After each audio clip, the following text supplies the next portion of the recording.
क्या इंडिया का follow on देना सही कदम था? क्योंकि सीरीज की शुरुआत से ही साफ लग रहा था कि ये मुकाबला एक तरफा रहने वाला है। वेस्ट इंडीज की टीम इस समय काफी कमजोर है और शायद इसी वजह से हमें जीत मिली। लेकिन अगर यही चूक ऑस्ट्रेलिया या इंग्लैंड जैसी टीमों के खिलाफ हुई तो हालात पलट भी सकते हैं। भारत ने 2-0 से सीरीज अपने नाम की और दूसरे टेस्ट में 7 विकेट की आसान जीत दर्ज की। सच कहें तो मैच थोड़ा पहले ही खत्म हो सकता था, लेकिन जो भी हो, सीरीज में एक तरफ बोरियत की तो दूसरी तरफ कुछ रिकॉर्ड्स भी टूटे। सबसे पहले बात करते हैं मैच के स्टार्स की। पहले टेस्ट में भारत ने 140 रनों से बाजी मारी और रविंद्र जडेजा बने प्लेयर ऑफ द मैच। चाहे बल्लेबाजी हो, गेंदबाजी या फील्डिंग, हर जगह उनकी क्लास झलकी। दूसरे टेस्ट में इंडीज ने कुछ संघर्ष दिखाया, लेकिन 7 विकेट की हार से बच नहीं सके। शुभमन गिल की कप्तानी में एक और शानदार जीत। ये सीरीज शुभमन गिल के लिए बेहद खास रही। इंग्लैंड में ड्रॉ के बाद यहाँ क्लीन स्वीप। ये दिखाता है कि गिल बतौर टेस्ट कप्तान अब पक्के कदमों से आगे बढ़ रहे हैं। अब तक उनके खाते में 4 टेस्ट जीत और इंग्लैंड वेस्ट इंडीज मिलाकर 750 से ज्यादा रन 53 के औसत से। वहीं गौतम गंभीर ने बतौर कोच अपनी पहली टेस्ट सीरीज जीत ली। उनके जन्मदिन पर मिली ये जीत किसी तोहफे से कम नहीं रही। जडेजा ने एक बार फिर दिखाया कि वो हर फॉर्मेट के साइलेंट हीरो हैं। पहले टेस्ट के प्लेयर ऑफ द मैच, दूसरे में फिर दमदार प्रदर्शन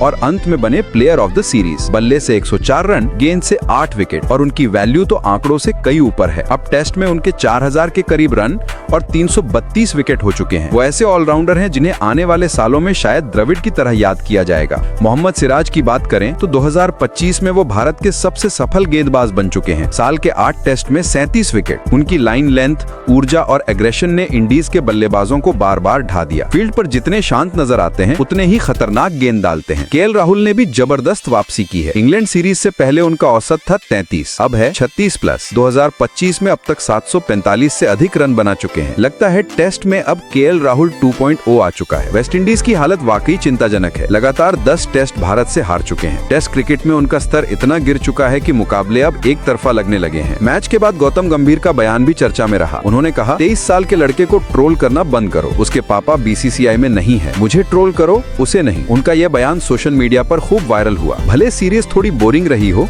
लेकिन भारत की डोमिनेंस हर सेशन में दिखी। वर्ल्ड टेस्ट चैंपियनशिप की पॉइंट्स टेबल में अब भारत नंबर 3 पर पहुंच चुका है। टीम की गहराई, कप्तान की सोच और कोच की रणनीति, तीनों का बेहतरीन तालमेल नजर आया। और हाँ, इस साल भारत ने अब तक 23 इंटरनेशनल मुकाबले जीत लिए हैं, जो साफ इशारा है कि 2025 भारत का फाल बन सकता है। अब सवाल आपसे, इस सीरीज का सबसे बड़ा हीरो आपके लिए कौन था, गिल या सिराज? कमेंट में बताइए। और अगर आप चाहते हैं कि अगली सीरीज हम और डिटेल में कवर करें तो चैनल को सब्सक्राइब करना और बेल आइकन दबाना मत भूलिए। टेस्ट क्रिकेट में दबदबा कायम करना आसान नहीं होता, लेकिन टीम इंडिया ने इस बार बड़ी सादगी से बिना हाइप के ये काम कर दिखाया। थोड़ा बोरिंग हो सकता है, पर जब जीत इतनी आसान हो तो थ्रिल की जरूरत ही क्या है। अब बात करें कुछ खिलाड़ियों की जिनका प्रदर्शन सवालों में है। साई सुदर्शन 3 पारियों में 133 रन, जिसमें एक ही पारी में आए 87 रन। इंग्लैंड में भी फ्लॉप और यहाँ भी अस्थिर। सवाल उठता है, उन्हें बार बार मौके क्यों दिए जा रहे हैं, जबकि अभिमन्यु ईश्वरन जैसे खिलाड़ी डगआउट में बैठे रह जाते हैं। जसप्रीत बुमराह दुनिया के टॉप गेंदबाजों में से एक, लेकिन इस सीरीज में सिर्फ 7 विकेट, वो भी कमजोर इंडीज के खिलाफ। अगर इंग्लैंड में आराम दिया गया था